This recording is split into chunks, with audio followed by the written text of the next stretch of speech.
ರಾಮನಗರದ ಚೌಟ್ರಿಯೊಂದರಲ್ಲಿ ಕಲ್ಯಾಣ ಮಂಟಪವೊಂದರಲ್ಲಿ ಜನ ಸೇರಿಸಿ ಎಸ್ಐಆರ್ ಪ್ರಕ್ರಿಯೆಯನ್ನು ಮಾಡಲಾಗ್ತಾ ಇತ್ತು. ಅಂದ್ರೆ ಫಾರ್ಮ್ ಭರ್ತಿ ಮಾಡುವಂತ ಪ್ರಕ್ರಿಯೆಯನ್ನು ಮಾಡಲಾಗ್ತಾ ಇತ್ತು. ಬಿಎಲ್ಒ ಸಮ್ಮುಖದಲ್ಲಿ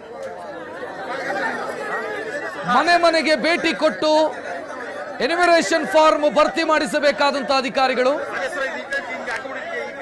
ಚೌಟ್ರಿಯಲ್ಲಿ ಜನರನ್ನ ಸೇರಿಸಿ ಇದನ್ನು ಮಾಡ್ತಿದ್ದಾರೆ. ಇದಕ್ಕೆ ಆಡಳಿತ ಪಕ್ಷ ಅಂದ್ರೆ ಕಾಂಗ್ರೆಸ್ನ ನಾಯಕರು ಸಾಥ್ ಕೊಡ್ತಿದ್ದಾರೆ ಅನ್ನೋ ಆರೋಪ ಜೆಡಿಎಸ್ ಮಾಡ್ತಾ ಇರೋದು.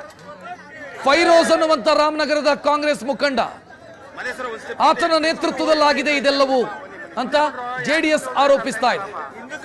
ಈ ಚೌಟ್ರಿಯು ಕೂಡ ಆತನಿಗೆ ಸೇರಿದ್ದು, ಆತನ ನೇತೃತ್ವದಲ್ಲಿ ಆಗ್ತಾ ಇದೆ ಇದು ಅಂತ ಸದ್ಯ ಪ್ರತಿಭಟನೆ ಆಗ್ತಾ ಇರುವಂತ ದೃಶ್ಯವನ್ನ ನೋಡ್ತಾ ಇದ್ದೀವಿ.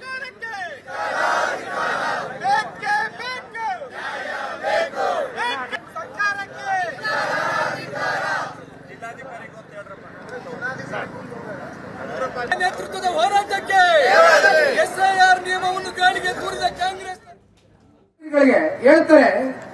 ಇಲ್ಲಿ ಪಾಪ ಇಲ್ಲಿ ಇರ್ತಕ್ಕಂಥ ಒಬ್ಬ ಜನಪ್ರತಿನಿಧಿ ಪಾಪ ಭಗವಂತ ಆರೋಗ್ಯ ಸರಿ ಮಾಡಿ ಬೇಗ ಬರಲಿ, ನಾವೆಲ್ಲ ಜನ ಎಲ್ಲ ನೋಡ್ಬೇಕು ಅಂತ ಕಾಯ್ತಾ ಇದಾರೆ. ಅವ್ರನ್ನೆಲ್ಲ ಪ್ರಶ್ನೆ ಕೇಳೋದಕ್ಕೆ ಆರೋಗ್ಯದ ವಿಚಾರದಲ್ಲಿ ನಾವೆಲ್ಲರೂ ಅವ್ರ ಜೊತೆಲಿದ್ದೀವಿ.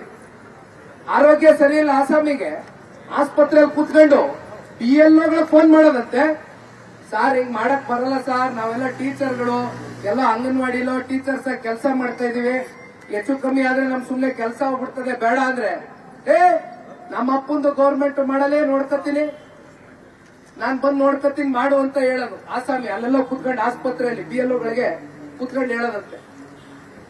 ಒಂದ್ ಸಿಂಪಲ್ ಉದಾಹರಣೆ ಕೊಟ್ಬಿಡ್ತೀನಿ ನಿಮ್ಗೆ.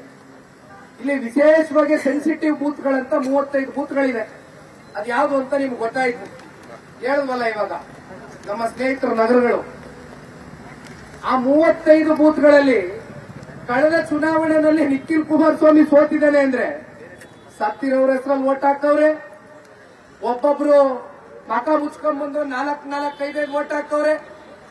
ಆಯ್ತು, ರಾಮನಗರ ಕಳೆದೋಯ್ತು, ಅಲ್ಲಿ ಚನ್ನಪಟ್ಟಣದ ಉಪಚುನಾವಣೆಯಲ್ಲಿ ನಮ್ಮವ್ರು ಎಷ್ಟೋ ಜನ ಲೀಡರ್ಗಳು ಹಣ ಇಲ್ಲಿಂದ ಲಗೇಜ್ ಆಟ ಮಾಡ್ಕೊಂಡ್ಬಂದು ಓಟ್ ಹಾಕ್ತವ್ರೆ ಕಣ ಚನ್ನಪಟ್ಟಣದಲ್ಲಿ ಅಂತಾರೆ. ಆಮೇಲೆ ಇಲ್ಲಿ ಹೇಳ್ದಂಗೆ ಹೊರ ರಾಜ್ಯದವರು ಇಲ್ಲಿ ಬಂದು ಗೆಜ್ಜಲ್ಗುಡ್ಡೆ ಅಂತ ಹೇಳ್ತಾರೆ ನೋಡಿ ನಮ್ಮ ಬಿಜೆಪಿಯ ಮುಖಂಡರು, ಅವ್ರು ಬಂದು ಇಲ್ಲಿ ಓಟ್ ಇಟ್ಕೊಂಡವ್ರೆ.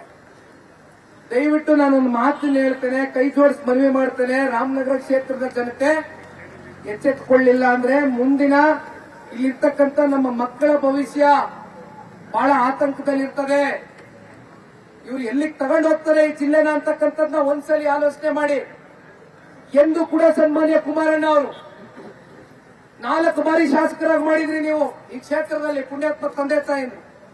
ಒಂದು ದಿನ ಒಬ್ಬ ಅಧಿಕಾರಿಗೆ ಫೋನ್ ಮಾಡಿ ಪೊಲೀಸ್ನ ಸ್ಟೇಷನ್ಗೆ ಬಂದಂತ ಯಾವುದೇ ಅಕ್ಕಪಕ್ಕ ಪಕ್ಷದ ಕಾರ್ಯಕರ್ತರು ಜಗಳ ಆಡ್ಕೊಂಡಾಗ ದಯವಿಟ್ಟು ತಿದ್ದಿ ಬುದ್ಧಿ ಹೇಳಿ ಯಾರ ಮೇಲೂ ಕೂಡ ಕೇಸ್ ಹಾಕ್ಬೇಡ್ರಿ, ಯಾರ ಮೇಲೂ FIR ಹಾಕ್ಬೇಡ್ರಿ ಅನ್ನೋರು. ಯಾವತ್ತು ಈ ತರ TCಗಳಿಗೆ ತಹಸೀಲ್ದಾರ್ಗಳಿಗೆ ಕುಮಾರಣ್ಣ ಅವರು ಅವರ ಅಧಿಕಾರವನ್ನ ದುರುಪಯೋಗ